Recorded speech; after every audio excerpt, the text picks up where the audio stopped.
asalaamu calaykum waraxmatullaahi tacaala wabarakaatu. nabadee kulanti wacan oo wanaagsan daawadayaal meel kastoo dunida iyo dacaladeeda aad ka joogtaan. halkani waa warar t v kusoo dhawaada wararkii ugu dambeeyey ee ka dhacay soomaaliya iyo caalamka. qodobada aad ku daawan doontaan xilliganna waxaa ka mid a wararkii ugu dambeeyey taliya yaasiin faray oo baabiyey rajadii mucaaradka sugayeen ee sii deynta roobow.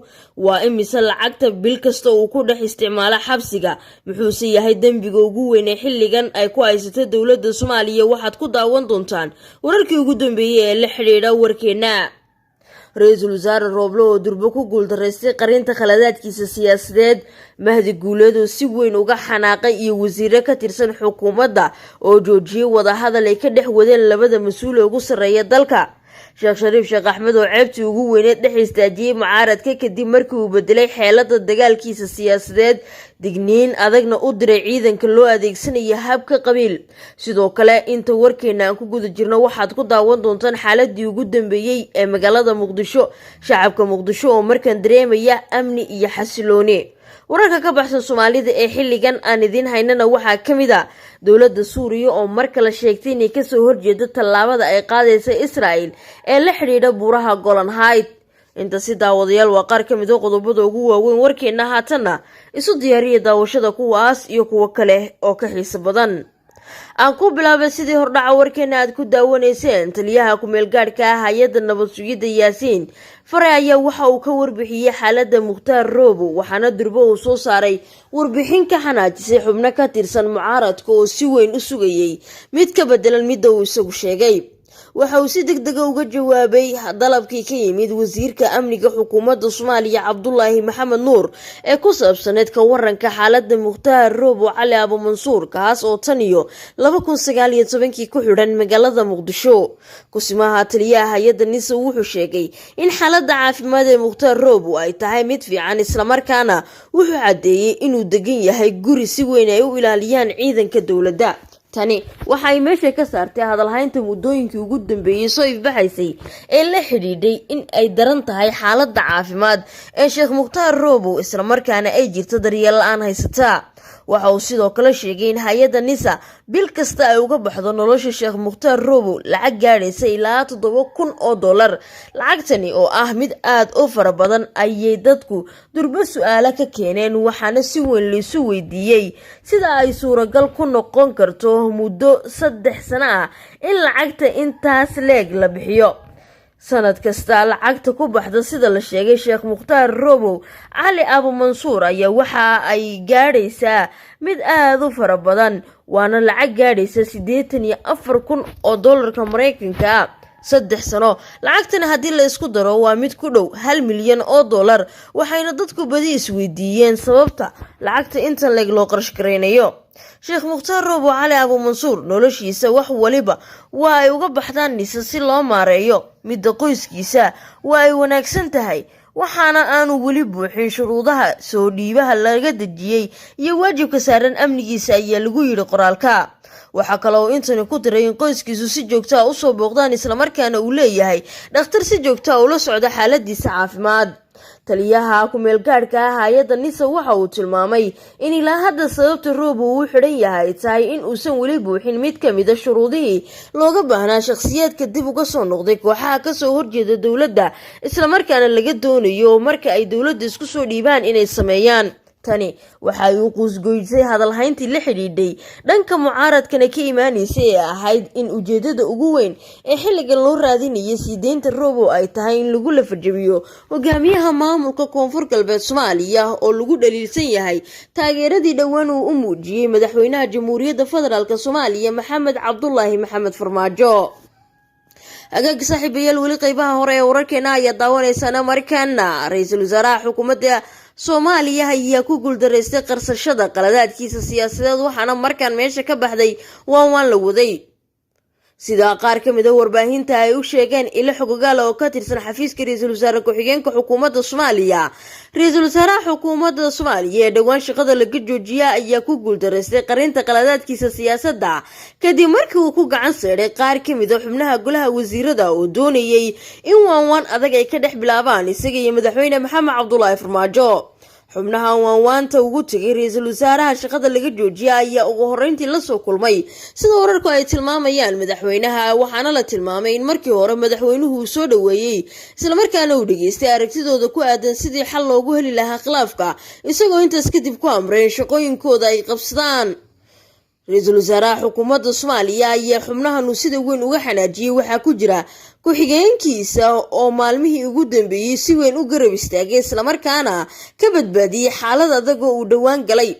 wasiirada ku howlan waanwaanta ee wejigabaxa la kulmay sidoo kale waxaa ka mid ah wasiirka arrimaha dibadda xukuumadda Soomaaliya Cabdisiciid Muuse Cali oo isku dhow yihiin madaxweyne Farmaajo iyo wasiirka waxbarashada Cabdullaahi Carab. dadka qaar ayaa aaminsan in ra-iisul wasaaraha Soomaaliya uu ku sii fogaanayo qaladaadka la xiriira hanaanka hogaaminta dowladnimada ee uu gelayo, tanina ay ka mid tahay mid ka mid ah. sidoo kale ra-iisul wasaaraha ayaa waxaa la tilmaamay in xubnahan uu hordhigay su'aalo aan meesha oolin, taas oo keentay in xubnuhu ay ka cadhoodaan wada hadalkii islamarkaana meesha ay iskaga baxaan. waxa uu sidoo kale ra-iisul wasaaruhu sheegay in marnaba uusan aqbalhaynin sida xubnahani ilo ku dhadhow laga warinayo wada hadal dhex maray isaga iyo madaxweynaha Soomaaliya Maxamed Cabdullaahi Farmaajo, tan oo muujinaysa in isagu yahay shakhsiga wax kasta ay ka socon laayeen. waxaa soo afjarmay qorshaha xubnahani ay wadeen ay doonayeen in haatan dhexdhexaadin door weyn ay ka qaataan, ay ka dhex bilaabaan labada dhinac, islamarkaana la damiyay xiisada aadka u adag ee xilligan jirta. ra-iisul wasaare Maxamed Xuseen Rooble waxa uu muuqdaa markaan inuu yahay caqabada ugu weyn ee hortaagan wax kasta oo la qabanayo, tanina waxa ay shacabka Soomaaliyeed ku riday niyad jab iyo sidoo kale abuuritaanka jawi walwal oo aad u cusub. dadka oo darasa arrimaha siyaasadda ayaa waxa ay tilmaameen in looga baahnaa ra-iisul wasaaraha in marnaba uusan diidin guddi dhexdhexaadina oo u timi taa beddelkeeda se looga baahnaa in keliya uu kala hadlo waxyaabaha muhiimka ay tahay in xilligan adag la isweydiiyo islamarkaana la isweydaarsado. madaxweynihii dowladii ku meel gaadhka ahayd ee Soomaaliya Sheekh Shariif Sheekh Axmed ayaa mar kale waxa uu si cad u dhex isdaajiyay ceeb aad u weyn xubnaha midowga musharaxiinta mucaaradka ee uu ka tirsan yahay. waxa uu bedelay dagaal siyaasadeedkiisa xilligan, digniina waxa uu diray ciidanka loo adeegsada habka qabiil. sida la og yahay qabiil ahaan beesha uu ka soo jeedo madaxweynihii dowladii ku meel gaadhka ahayd ee Soomaaliya waa kuwa ugu badan ee inta badan ka qayb qaata horinta colaadaha iyo sidoo kale ka soo saaridda ciidanka furimaha, tanina waa waxyaabaha ka isaga sida ka muuqatay hadalkiisa. waxa uu ku sheegay hadalka uu u sheegay warbaahinta iyo sidoo kale bulshada Soomaaliyeed in aan loo baahnayn xilligan adag ee xasaasiga in ciidamadu ay ka soo baxaan furimaha dagaalka, islamarkaana halkii ay ku mashquuli lahaayeen dagaal arrimaha gudaha ah loo baahan yahay inay ku mashquulaan dagaalka banaanka islamarkaana ay difaacaan wadankooda. Sheekh Shariif Sheekh Axmed ayaa waxa uu wax laga xumaado ku tilmaamay in dhamaadka 2021 uu dhaco hub urursi cusub iyo sidoo kale dagaal laga hurinayo magaalada Muqdisho, waxaana arrintan uu ku tilmaamay inay tahay mid aan u wanaagsanayn magaca jiritaanka qarannimada ee Soomaaliya, isagoo u muuqday inuu bedelay aag xeelad siyaasadeedkiisa dagaaleed ee xilligan uu ku jiro. ayaa waxa uu ku dhaliilay qaar ka mid ah xubnaha isaga la safan ee mucaaradka ay ka tirsan yihiin midowga in ay yihiin kuwa imika u muuqda qabqablayaal hurinaya colaado iyo dagaalo hor leh oo ay hore uga soo gudubtay Soomaaliya.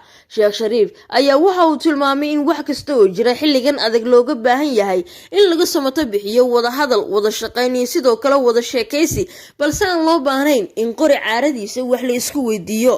shacabka Soomaaliyeed ayuu sheegay inay ka nuglaadeen dhibaatooyinka soo noqnoqda ee ay leeyihiin colaaduhu, sidaas darteedna aan xilligan loo baahnayn in mar kale la huriyo colaad barakicin karta hooyooyin aan waxba galabsan oo Soomaaliyeed.